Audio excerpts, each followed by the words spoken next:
चन्द्रशेखराष्टकम्। चन्द्रशेखर चन्द्रशेखर चन्द्रशेखर पाहि मां। चन्द्रशेखर चन्द्रशेखर चन्द्रशेखर रक्ष मां। चन्द्रशेखर चन्द्रशेखर चन्द्रशेखर पाहि मां। चन्द्रशेखर चन्द्रशेखर चन्द्रशेखर रक्ष मां। रत्नसानुसरासनं रजताद्रिशृङ्गनिकेतनं सिञ्जिनीकृतपन्नगेश्वरमच्युतानलसायकं क्षिप्रदग्धपुरत्रयं त्रिदशालयैरभिवन्दितं चन्द्रशेखरमाश्रये मम किं करिष्यति वै यमः। पञ्चपादपपुष्पगन्धपदाम्बुजद्वयशोभितं फाललोचनजातपावक दग्धमन्मथविग्रहं भस्मदिग्धकलेबरं भवनाशनं भवमव्ययं चन्द्रशेखर चन्द्रशेखर चन्द्रशेखर रक्ष मां।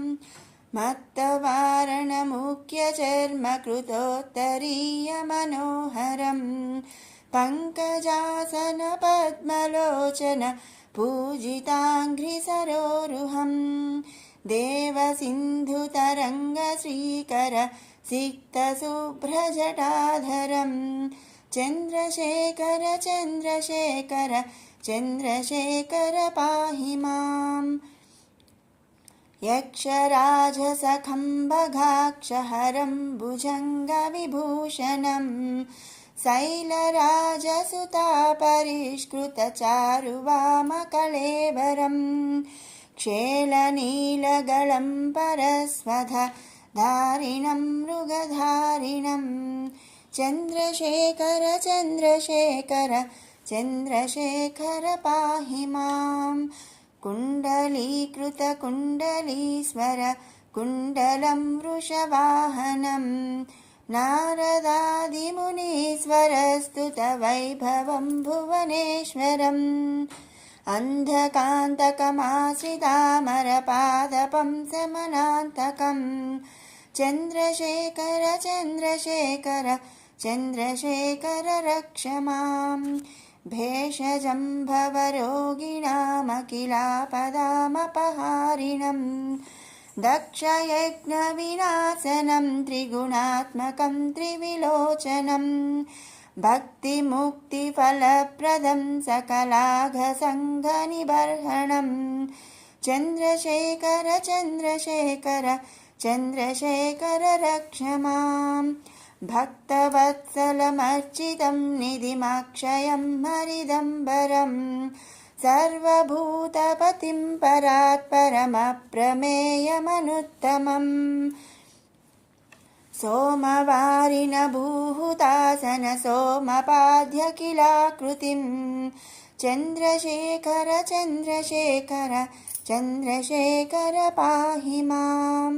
विश्वसृष्टिविधायकं पुनरेव पालनतत्परं संहरं तमपि प्रपञ्चमशेषलोकनिवासिनं क्रीडयन्तमहर्निशं गणनाथयूथसमन्वितं चन्द्रशेखर चन्द्रशेखर चन्द्रशेखर रक्ष मां।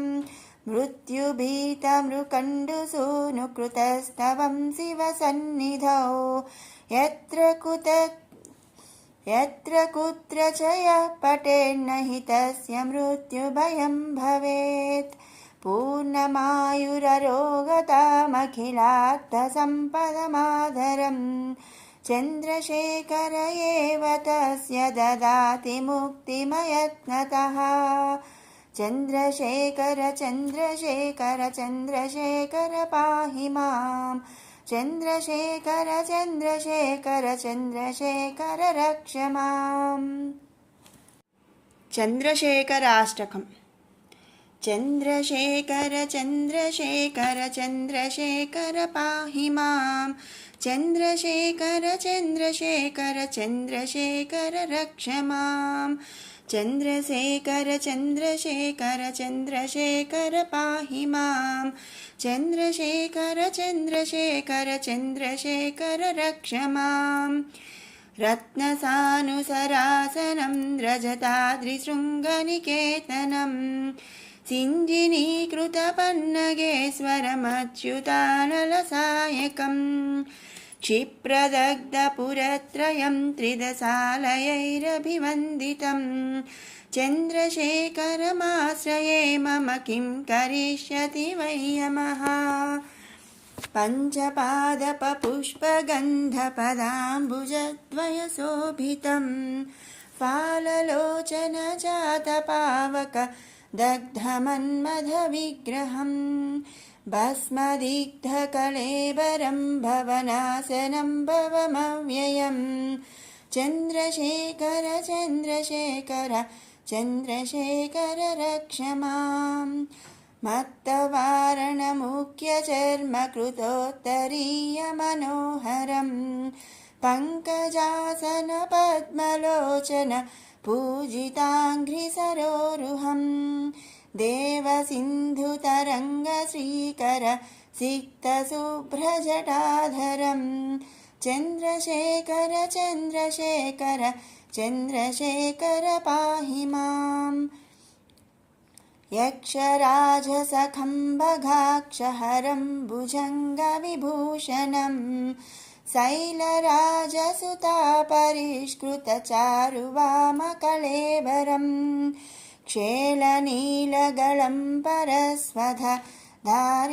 मृगधारिणं चन्द्रशेखर चन्द्रशेखर चन्द्रशेखर पाहि मां कुण्डलीकृतकुण्डलीश्वर कुण्डलं वृषवाहनं नारदादिमुनीश्वरस्तुतवैभवं भुवनेश्वरम् अन्धकान्तकमाश्रितामरपादपं समनान्तकं चन्द्रशेखर चन्द्रशेखर चन्द्रशेखर रक्ष मां भेषजं भवरोगिणामखिलापदामपहारिणं दक्षयज्ञविनाशनं त्रिगुणात्मकं त्रिविलोचनं भक्तिमुक्तिफलप्रदं सकलाघसङ्घनिबर्हणं चन्द्रशेखर चन्द्रशेखर चन्द्रशेखर रक्ष मां भक्तवत्सलमर्चितं निधिमक्षयं हरिदम्बरं सर्वभूतपतिं परात्परमप्रमेयमनुत्तमम् सोमवारिणभूहुतासन सोमपाद्यखिलाकृतिं चन्द्रशेखर चन्द्रशेखर चन्द्रशेखर पाहि मां विश्वसृष्टिविधायकं पुनरेव पालनतत्परं संहरं तमपि प्रपञ्चमशेषलोकनिवासिनं क्रीडयन्तमहर्निशं गणनाथयूथसमन्वितं चन्द्रशेखर चन्द्रशेखर चन्द्रशेखर रक्ष मां मृत्युभीतमृकण्डुसूनुकृतस्तवं शिवसन्निधौ यत्र कुत्र च यः पठेन्न हि तस्य मृत्युभयं भवेत् पूर्णमायुररोगतामखिलार्थसम्पदमाधरं चन्द्रशेखर एव तस्य ददाति मुक्तिमयत्नतः चन्द्रशेखर चन्द्रशेखर चन्द्रशेखर पाहि मां चन्द्रशेखर चन्द्रशेखर चन्द्रशेखर रक्ष मां लिङ्गाष्टकम् ब्रह्ममुरारिसुरार्चितलिङ्गं निर्मलभासितशोभितलिङ्गं जन्मजदुःखविनाशकलिङ्गं तत्प्रणमामि सदा शिवलिङ्गम् देवमुनिप्रवराचितलिङ्गं कामदहनकरुणाकरलिङ्गं रावणदर्पविनाशनलिङ्गं तत्प्रणमामि सदा शिवलिङ्गम् सर्वसुगन्धसुलेपितलिङ्गं बुद्धिविवर्धनकारणलिङ्गम् सिद्धसुरासुरवन्दितलिङ्गं तत्प्रणमामि सदा शिवलिङ्गम् कनकमहामणिभूषितलिङ्गं फणिपतिवेष्टितशोभितलिङ्गम् दक्षसुयज्ञविनाशनलिङ्गं तत्प्रणमामि सदा शिवलिङ्गम् कुङ्कुमचन्दनलेपितलिङ्गं पङ्कजहारसुशोभितलिङ्गम् सञ्चितपापविनाशनलिङ्गं तत्प्रणमामि सदा शिवलिङ्गम् देवगणार्चितसेवितलिङ्गं भावैर्भक्तिभिरेव च लिङ्गम् दिनकरकोटिप्रभाकरलिङ्गं तत्प्रणमामि सदा शिवलिङ्गम् अष्टदलोपरिवेष्टितलिङ्गं सर्वसमुद्भवकारणलिङ्गम् अष्टदरिद्रविनाशनलिङ्गं तत्प्रणमामि सदा शिवलिङ्गम् सुरगुरुसुरवरपूजितलिङ्गं सुरवनपुष्पसदार्चितलिङ्गम् परमपदं परमात्मकलिङ्गं तत्प्रणमामि सदा शिवलिङ्गम् लिङ्गाष्टकमिदं पुण्यं यः पठेत् शिवसन्निधौ शिवलोकमवाप्नोति शिवेन सह मोदते ब्रह्ममुरारिसुरार्चितलिङ्गं निर्मलभासितशोभितलिङ्गम् जन्मजदुःखविनाशकलिङ्गं तत्प्रणमामि सदा शिवलिङ्गम् देवमुनिप्रवराचितलिङ्गं कामदहनकरुणाकरलिङ्गम् रावणदर्पविनाशनलिङ्गं तत्प्रणमामि सदा शिवलिङ्गम् सर्वसुगन्धसुलेपितलिङ्गं बुद्धिविवर्धनकारणलिङ्गम् सिद्धसुरासुरवन्दितलिङ्गं तत्प्रणमामि सदा शिवलिङ्गम् कनकमहामणिभूषितलिङ्गं फणिपतिवेष्टितशोभितलिङ्गम् दक्षसुयज्ञविनाशनलिङ्गं तत्प्रणमामि सदा शिवलिङ्गम् कुङ्कुमचन्दनलेपितलिङ्गं पङ्कजहारसुशोभितलिङ्गम् सञ्चितपापविनाशनलिङ्गं तत्प्रणमामि सदा शिवलिङ्गम् देवगणार्चितसेवितलिङ्गं भावैर्भक्तिभिरेव च लिङ्गम् दिनकरकोटिप्रभाकरलिङ्गं तत्प्रणमामि सदा शिवलिङ्गम् अष्टदलोपरिवेष्टितलिङ्गं सर्वसमुद्भवकारणलिङ्गम् अष्टदरिद्रविनाशनलिङ्गं तत्प्रणमामि सदा शिवलिङ्गम् सुरगुरुसुरवरपूजितलिङ्गं सुरवनपुष्पसदार्चितलिङ्गम् परमपदं परमात्मकलिङ्गं तत्प्रणमामि सदा शिवलिङ्गम् लिङ्गाष्टकमिदं पुण्यं यः पठेत् शिवसन्निधौ शिवलोकमवाप्नोति शिवेन सह मोदते। कालभैरवाष्टकम् देवराजसेव्यमानपावनाङ्घ्रिपङ्कजं व्यालयज्ञसूत्रमिन्दुशेखरं कृपाकरं नारदादियोगिवृन्दवन्दितं दिगम्बरं काशिकापुराधिनाथकालभैरवं भजे। भानुकोटिभास्वरं भवद्दितारकं परं नीलकण्ठमीप्सितार्थदायकं त्रिलोचनं कालकालमम्बुजाक्षमक्षशूलमक्षरं काशिकापुराधिनाथकालभैरवं भजे। शूलटङ्कपाशदण्डपाणिमादिकारणं श्यामकायमादिदेवमक्षरं निरामयं भीमविक्रमं प्रभुं विचित्रताण्डवप्रियं काशिकापुराधिनाथकालभैरवं भजे। भुक्तिमुक्तिदायकं प्रशस्तचारुविग्रहं भक्तवत्सलं स्थिरं समस्तलोकविग्रहं निक्वणन्मनोग्रहेमकिङ्किणीलसत्कटिं काशिकापुराधिनाथकैलभैरवं भजे।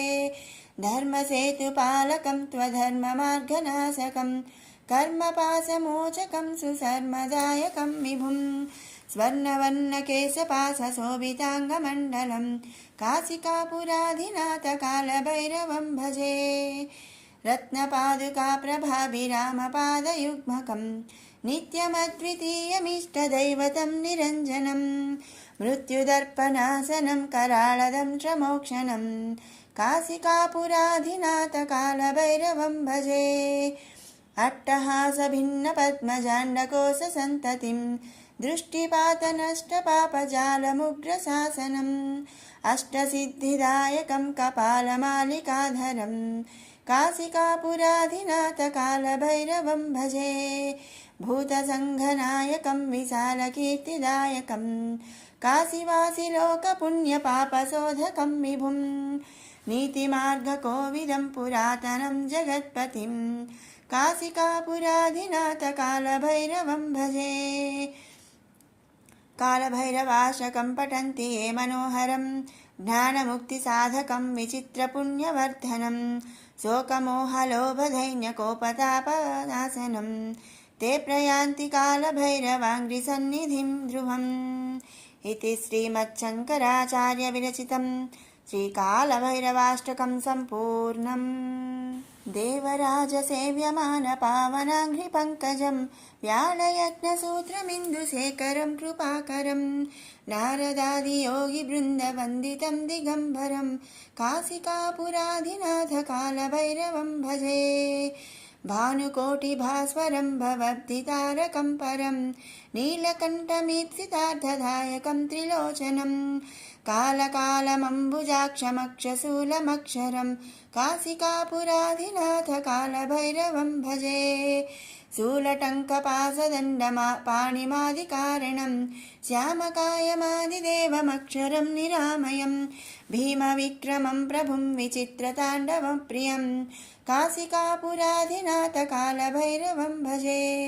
भुक्तिमुक्तिदायकं प्रशस्तचारुविग्रहं भक्तवत्सलं स्थिरं समस्तलोकविग्रहं निक्वणन्मनोग्रहेमकिङ्किणीलसत्कटिं काशिकापुराधिनाथकैलभैरवं भजे।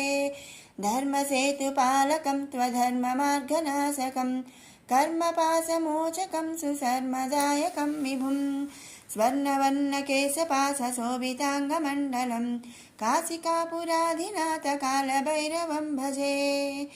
रत्नपादुकाप्रभाभिरामपादयुग्मकं नित्यमद्वितीयमिष्टदैवतं निरञ्जनं मृत्युदर्पणासनं कराळदंष्ट्रमोक्षणं काशिकापुराधिनाथकालभैरवं भजे। अट्टहासभिन्नपद्मजाण्डकोशसन्ततिं दृष्टिपातनष्टपापजालमुग्रशासनम् अष्टसिद्धिदायकं कपालमालिकाधरं काशिकापुराधिनाथकालभैरवं भजे भूतसङ्घनायकं विशालकीर्तिदायकं काशीवासिलोकपुण्यपापशोधकं विभुं नीतिमार्गकोविदं पुरातनं जगत्पतिं काशिकापुराधिनाथकालभैरवं भजे कालभैरवाष्टकं पठन्ति ये मनोहरं ज्ञानमुक्तिसाधकं विचित्रपुण्यवर्धनं शोकमोहलोभदैन्यकोपतापनाशनं ते प्रयान्ति कालभैरवाङ्घ्रिसन्निधिं ध्रुवम् इति श्रीमच्छङ्कराचार्यविरचितं श्रीकालभैरवाष्टकं सम्पूर्णम्।